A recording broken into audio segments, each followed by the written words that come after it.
Seeley's eyes and to realize that's universal. We are all the same. Robin? Well, again, for me, it's just being able to witness the impact.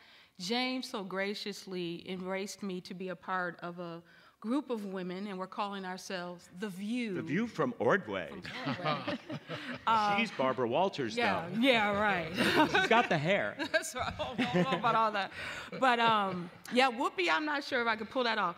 But it's just an incredible group, diverse group of women. And for the Ordway Extra, for the Wednesday night performances, we will be having a conversation about the play, but also about issues that relate to women. Women. There'll be song. Actually, a song from the movie The Color Purple, and then another song that relates to the issues that come up in the play. And it's going to be great, and I do not have to sing, and I'm happy about that. You're going to sing the next time. These extras take place at 7 o'clock on Wednesday nights when we have a show in the main hall, a theatrical. So not only will The View from Ordway be doing The View about The Color Purple, but the same group of diverse women will be here to discuss the issues in Legally Blonde, because they also deal with, in a sense, stereotypical ideas about people, that blondes are all stupid. Well, and that's important. Well, last Wednesday we had like a kind of a dress rehearsal at Common Good Books, and we just went into our zone. We met about an hour and a half before, and I think everybody in the coffee shop where we met, they were like zoning in, coming into our discussion. But during the actual event, there was a 70-plus-year-old white man who gave comments, and he teared up. And we were like, oh, this is going to be deep next Wednesday. So we're, talk about it. So what happened? Where do you go? Sort of remember what you all talked about, and where do you think this conversation will go? Let's have the conversation. Well, we talked about the impact of The Color Purple on our lives, but again, some of those issues that relate to the father, the men in her life and their roles, her being connected.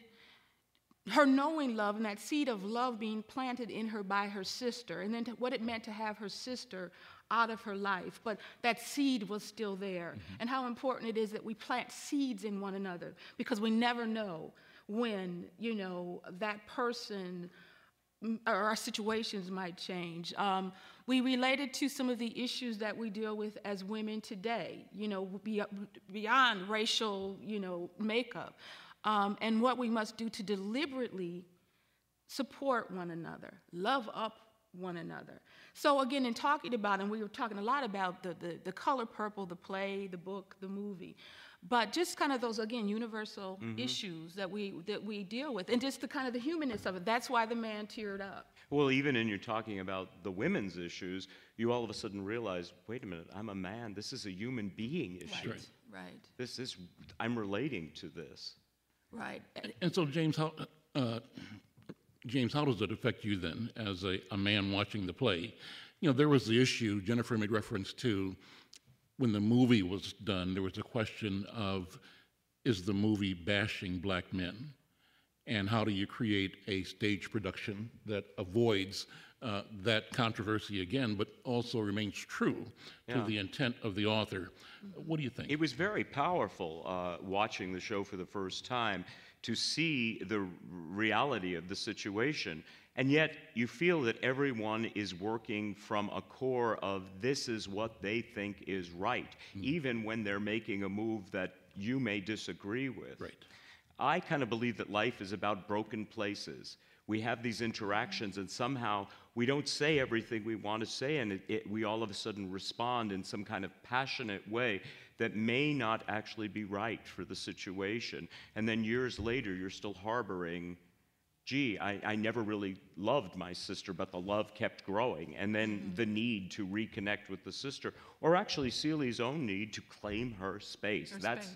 Yes, overall. I'm here isn't that the phrase? I'm here and I'm beautiful. And I'm beautiful. We talked about that. And we talked also about the need for women of different experiences to come together and get past that superficial level that we often deal with, that there's power in connecting on our common pain too, and when we can rise from that together, it's really something. But on the piece about what it was refreshing and seeing, and I'm not going to give up the play, but at the end where in the movie, you know, Mr. He gets right a little bit. He gets a little bit right because he had that warning from Celie, but in the play, it's like Mr.'s even trying to hook back up with Celie. I mean, I was like, wow, I love that, you know. Comes all the way around. It comes around, yes. But it's really about living consciously, like Right. making a choice to live your life consciously and love the people that you love. Right. And That's the Jennifer, go jump ahead, in, Jen. yeah. Right, and in the book, I think that Alice does give Mr. that redemption at the end, where it was a little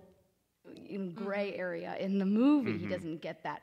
And Rufus Bonds Jr., who's playing Mr. in our production, talks about how when he read the book, he said this was a hurt soul. He had lost the love of his life, and he was, looking to his father, for how he should act, and he lashes out at the world because he's a hurt man. And so, and he looks at his son Harpo, who we all consider the Renaissance man. He's the one who tries to break that cycle of abuse, and he loves Sophia. And, his father looks at him and ultimately overcomes his demons and is forgiven. And I think Celie, that's what makes her such an incredibly strong person, is she has the ability to forgive all of these people in her life that treated her so badly. And And in a way, isn't that the American dream? The American dream that your children will live a better life than you lived. Right. And we see the redemption in The Color Purple.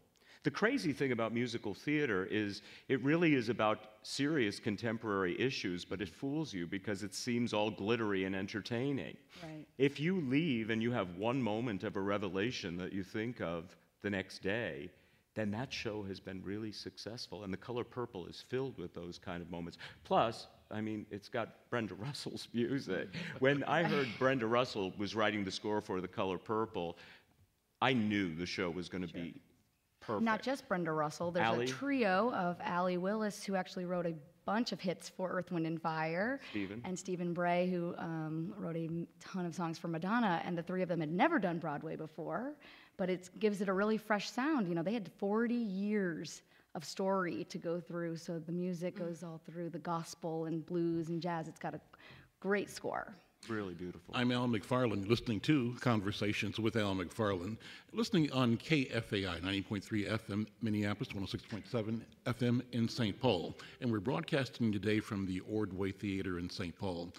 We're here because we're talking about The Color Purple. The Color Purple, it's Oprah Winfrey presents The Color Purple, the musical about love, and it starts tonight, March 17th, and runs through March 29 here at the Ordway. For information, 651-224-4222, online at ordway.org. Wayne, let's do some music.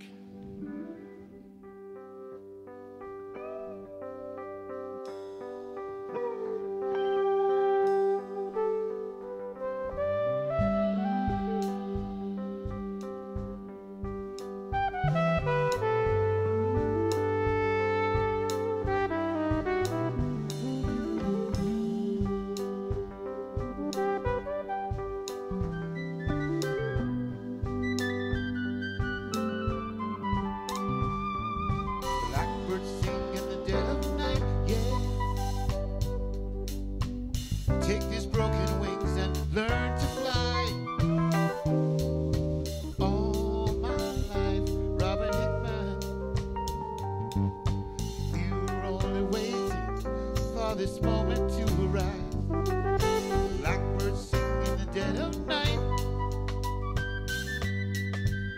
Take this song